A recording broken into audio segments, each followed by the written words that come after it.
prazer estarmos aqui novamente nesta noite de domingo para juntos louvarmos ao Senhor e levar até você, até a sua família, uma palavra de conforto e de encorajamento. Esperamos em Deus que o seu coração esteja sendo alimentado pela palavra de Deus e fortalecido pela graça de Deus nesses dias difíceis que estamos vivendo. Nós vamos orar agora, dando início ao nosso culto, e eu gostaria que você já tivesse aí do seu lado a sua Bíblia, para juntos meditarmos na palavra de Deus. Vamos orar. Nosso Deus e Pai, te agradecemos pela semana e por este dia, te agradecemos por tuas bênçãos, apesar do que está acontecendo em nosso país e no mundo, mas nem por isso deixamos de ser abençoados, porque tu és o Deus de toda a bênção. Te agradecemos, Pai, pelos irmãos que estão nos acompanhando nesta live, e nesta noite o coração do teu povo seja fortalecido e abençoado com a tua palavra e com os louvores que serão apresentados nesta noite. Cuida de cada um de nós, oramos agradecidos no nome de Jesus. Amém.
escutem todos os habitantes da terra, toda a humanidade, sem exceção, tanto ricos como pobres, prestem atenção, pois minhas palavras são sábias e meus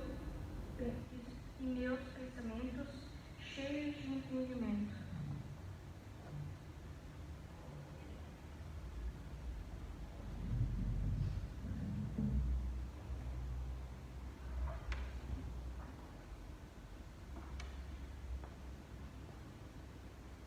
Graças a Deus, vamos ler a palavra de Deus nesse instante em dois textos.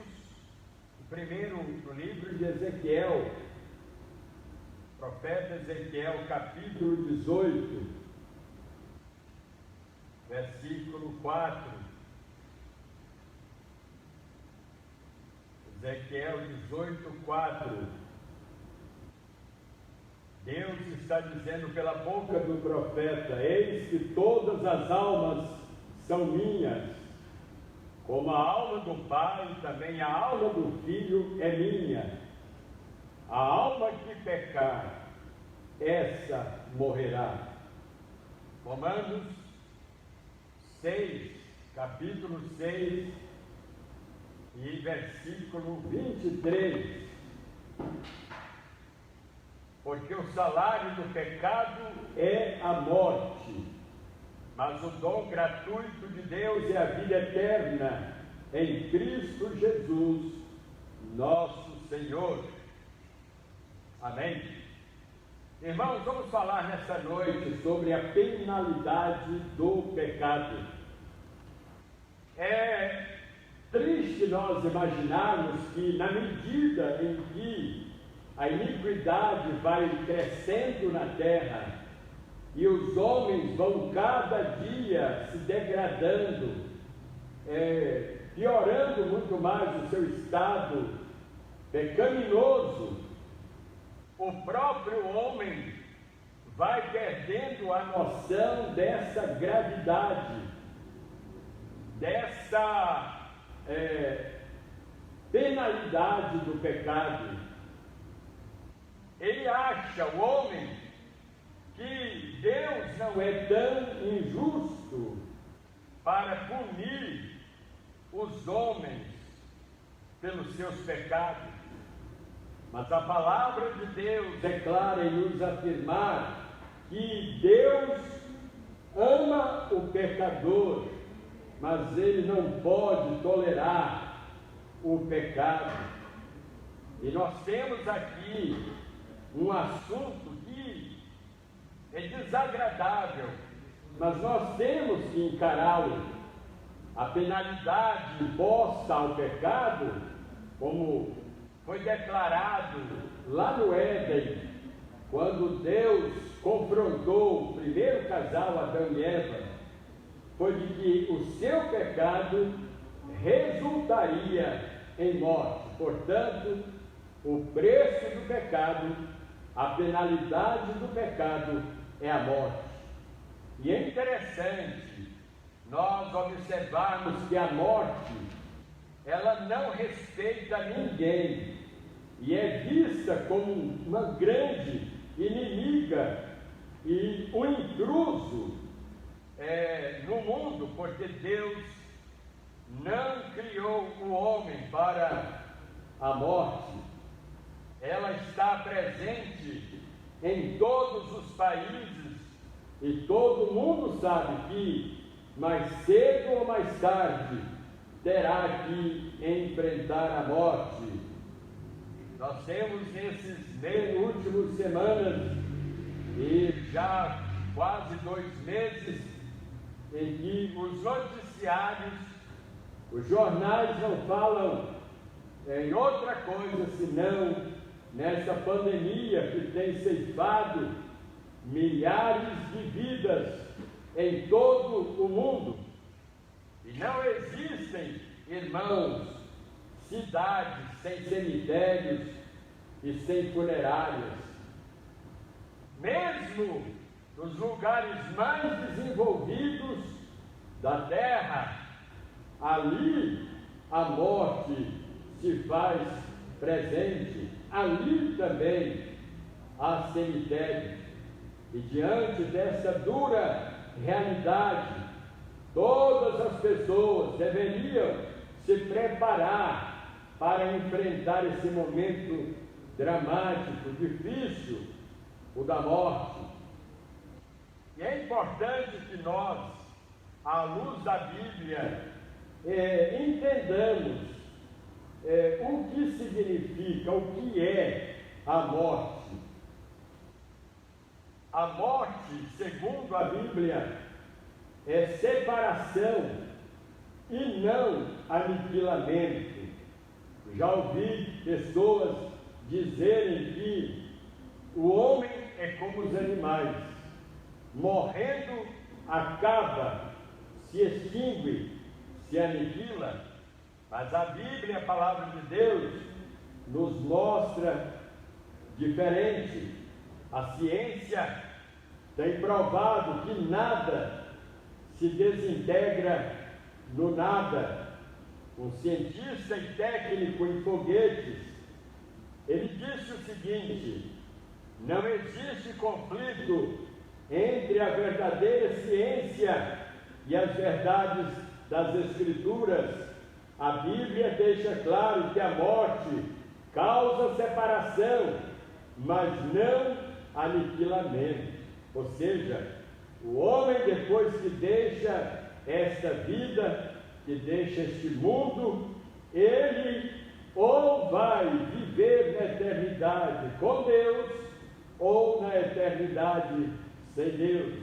No Evangelho segundo Mateus, evangelista Mateus, capítulo 24, versículo 51, está escrito, a palavra de Deus, Mateus capítulo 24, 51, Jesus, contando a parábola do bom servo e do mal, ele disse: e castigá-lo-á, lançando-lhe a sorte com os hipócritas, ali haverá choro e ranger de dentes. E hipócritas aqui ele está se referindo ao castigo, à punição, ao preço do pecado dos que não se arrependeram. Então vai haver choro e ranger de dentes. E isso vai ocorrer no momento em que o homem vai receber a sua sentença, a sua punição. A parábola do filho pródigo, o filho pródigo contada na parábola por Cristo, foi visto como aquele que estava morto e reviveu. Então ali está uma figura da separação, do pecado quando separa, e quando há arrependimento, o homem volta a viver espiritualmente com Deus. O filho pródigo estava separado de seus pais, de seu lar e de seus irmãos.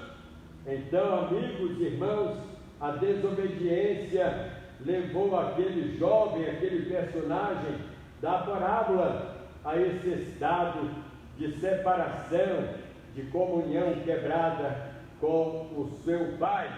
No Evangelho segundo João, capítulo 5, versículo 24, Jesus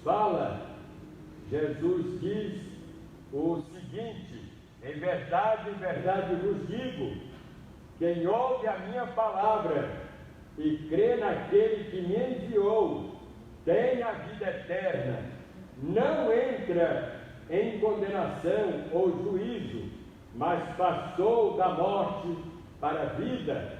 Então, está claro nessa declaração de Cristo que não há aniquilamento depois da morte, mas separação do espírito da carne. Na epístola aos Colossenses, no capítulo 2, versículo 13, o apóstolo Paulo nos declara assim: e a vós outros, Colossenses 2,13, e a vós outros que estáveis mortos pelas vossas transgressões e pela incircuncisão da vossa carne, vos deu vida juntamente com Ele, com Cristo, perdoando todos os nossos delitos. Então, meus amigos e irmãos, essa é uma notícia muito boa que nos deixa alegres de sabermos que, mesmo pecando, há uma solução para o nosso pecado quando nos arrependemos, quando nós reconhecemos o nosso estado e nos recorremos a Jesus Cristo, a solução para o nosso pecado. A morte, ela pode ser vista em 3 aspectos. Primeiro, a Bíblia fala da morte espiritual, ou seja, a separação entre o indivíduo e Deus. É aquele estado no qual estão todas as pessoas que ainda não se converteram a Cristo. Isso se chama morte espiritual.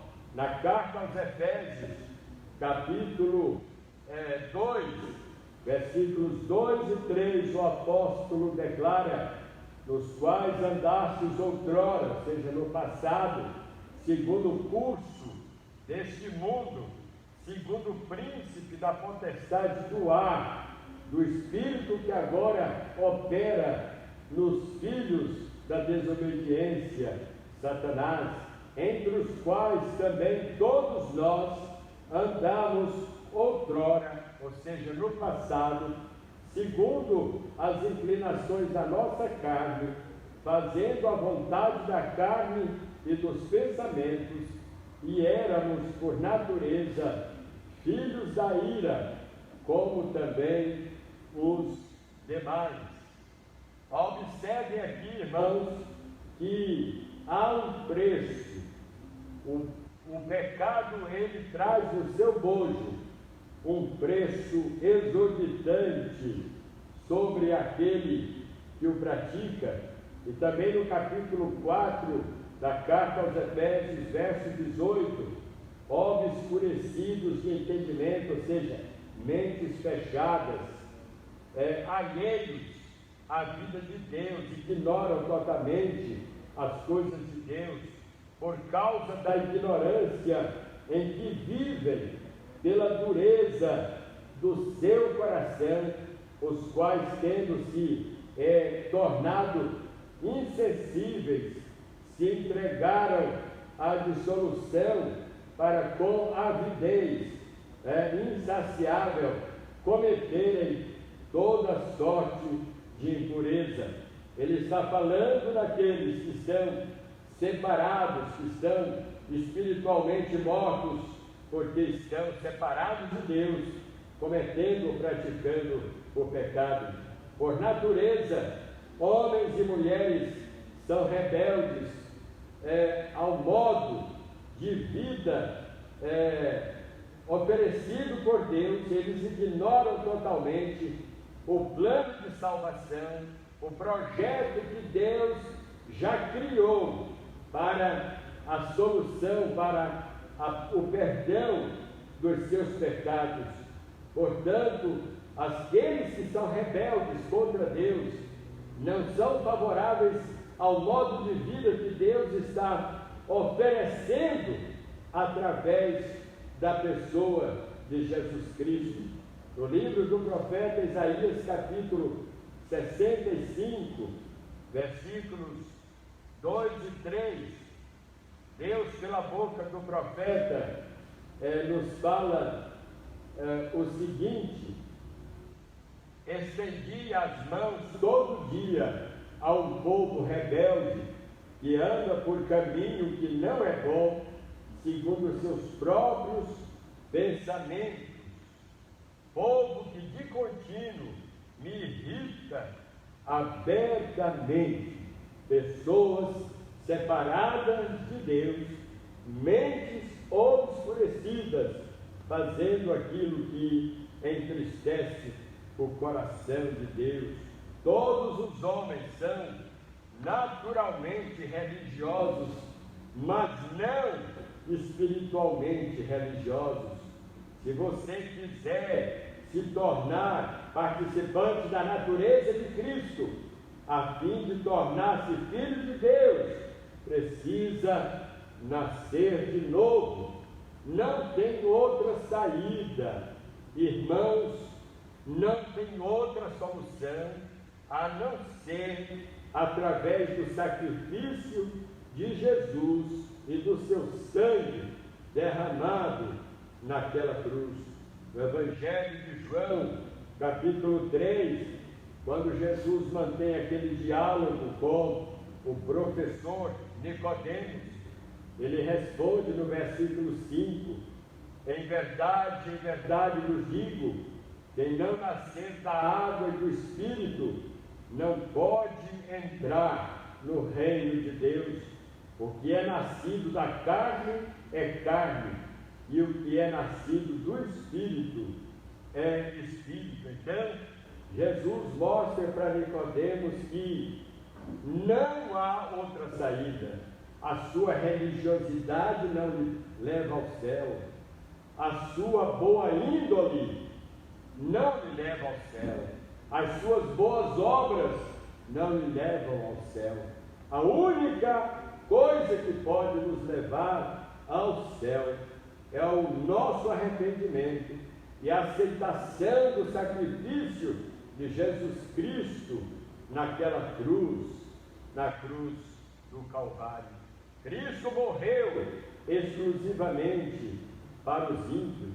A salvação de Cristo não serve para outra classe de pessoas, senão para os que estão mortos espiritualmente em seus pecados. Voltando à Epístola de Romanos, capítulo 5 e versículo 8, mas Deus prova o seu próprio amor para conosco, pelo fato de ter Cristo morrido por nós, sendo nós ainda pecadores.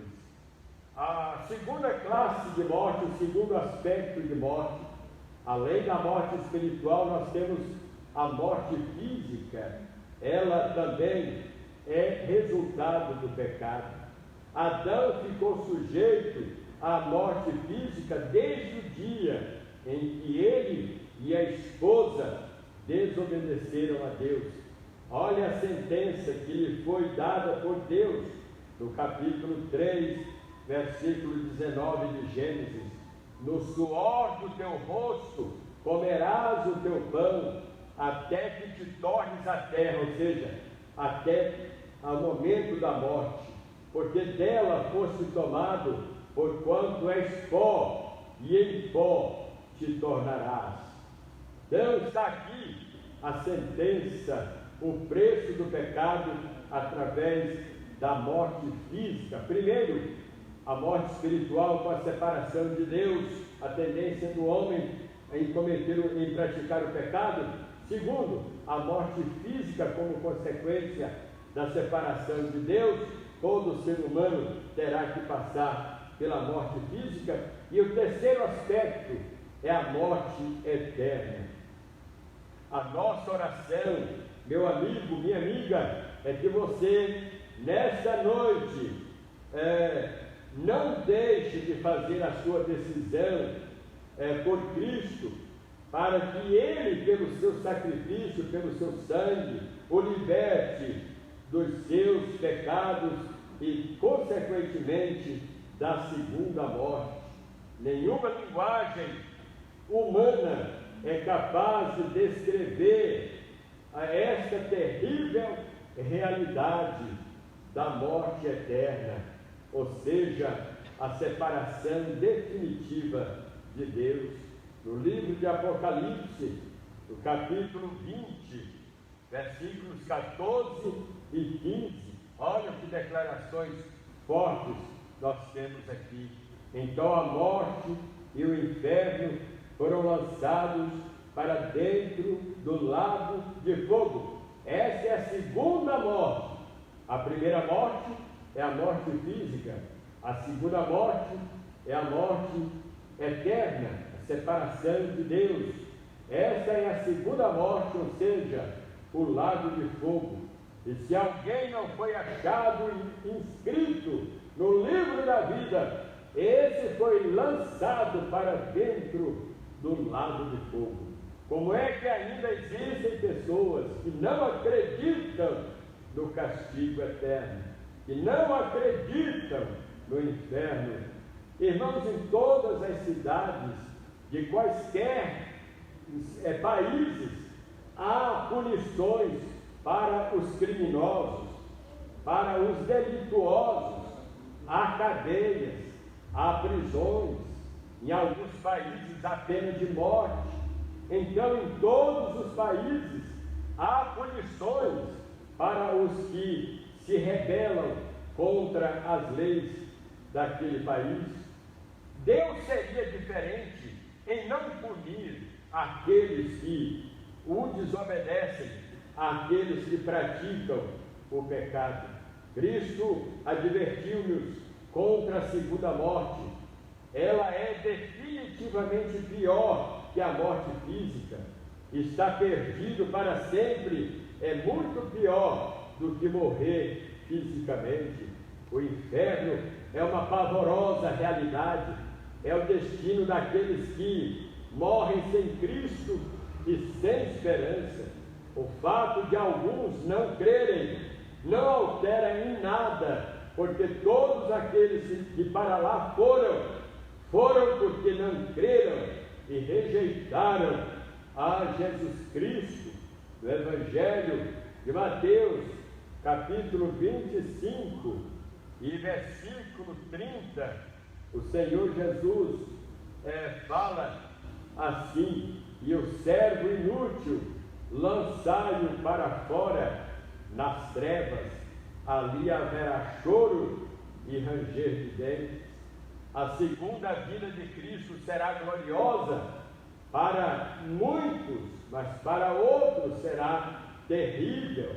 Ela significará glorificação para os salvos e choro e ranger de dentes para os perdidos.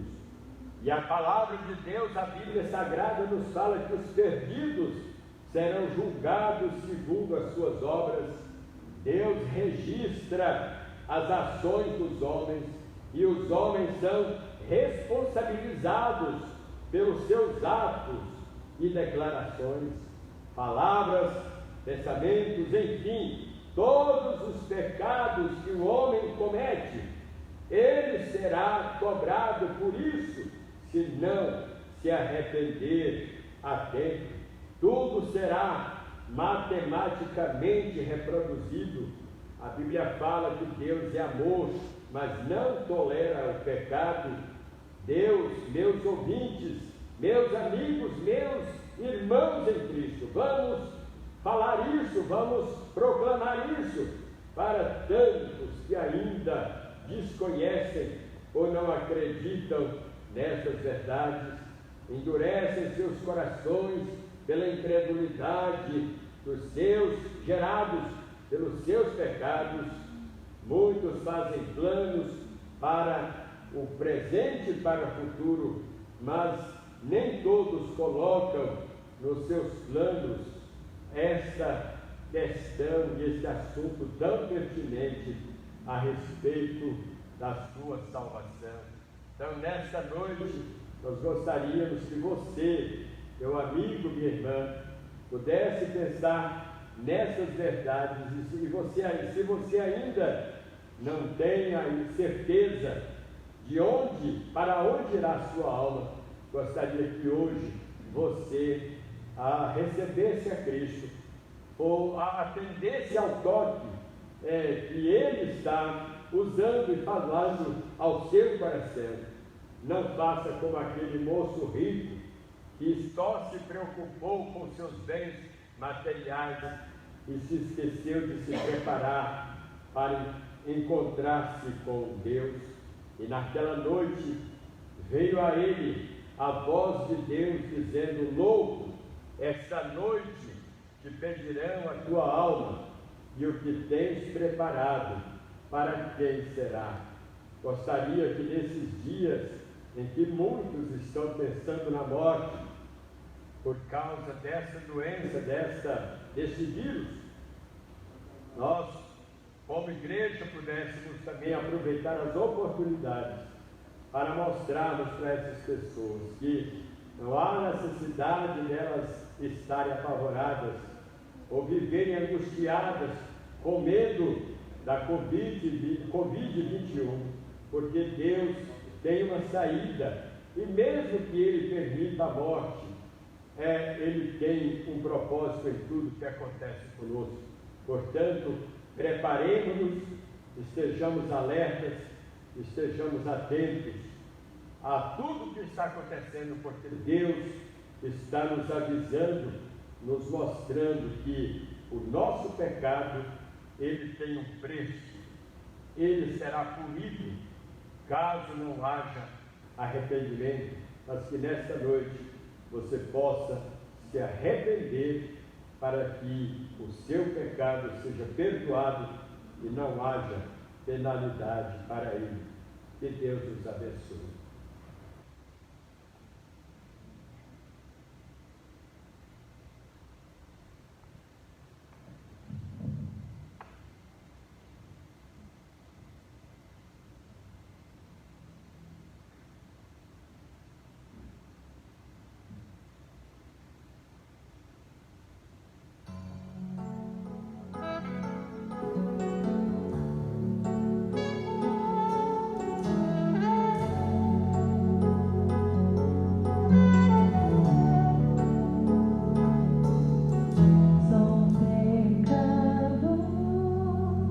Mal é meu querer, eu não posso mais controlar esse ser. Dentro em mim está uma forte dor que me rouba a paz e tira meu valor. E eu ainda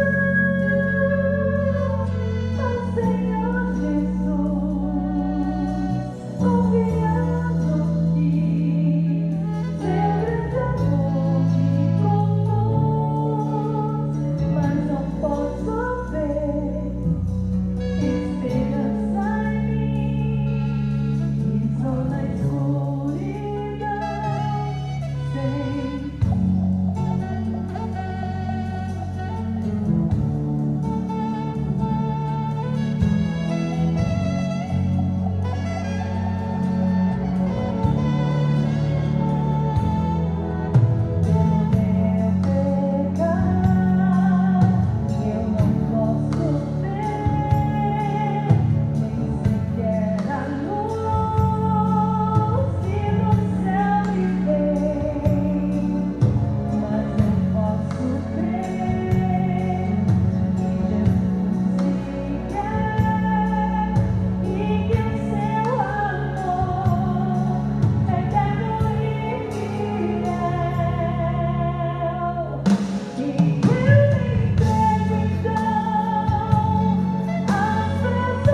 chamado de Deus é irresistível. Ele mesmo fala, Cristo fala, o que vem a mim, de maneira nenhuma o lançarei fora. E se você tem essa convicção de que hoje o Espírito Santo falou no seu coração, mostrou para você que você é o Filho de Deus, não esconda isso, não oculte. Declare com a sua boca e no seu coração que você agora é um discípulo de Cristo, um seguidor dele. Vamos orar nesse instante, esperando que Deus possa lhe dar essa convicção, encher o seu coração de alegria, de gozo, de paz. E também vamos orar para que você tenha uma semana tranquila, sem medo, sem assombro do que está acontecendo ao seu redor, mas crendo na providência de Deus, na proteção dele e lembrando sempre que a sua vida está sob o controle dele, nada lhe acontecerá sem a permissão de Deus. Vamos orar. Nosso Deus e Pai, nós te agradecemos pela tua palavra nesta noite, porque ela é viva e eficaz, porque a tua palavra é como o martelo que esmiuça a pedra, e que nesta noite, Pai, o teu Espírito esteja esmiuçando corações, quebrando corações endurecidos, incrédulos, e transformando-os em pessoas maleáveis, transformadas pelo poder do sangue de Jesus. Pedimos, Pai, pela tua igreja, pela nossa igreja, e por todo o teu povo espalhado pelo Brasil e pelo mundo, que o Senhor nos abençoe e nos permita, Pai, que logo estejamos aqui abrindo as portas deste templo e dos demais templos espalhados pelo Brasil e mundo, para que a tua palavra continue sendo transmitida, para que o teu povo seja edificado e pessoas sejam alcançadas para o teu reino. Dá-nos a tua bênção, dá-nos a tua paz, dá-nos a consolação do teu Espírito Santo, em nome de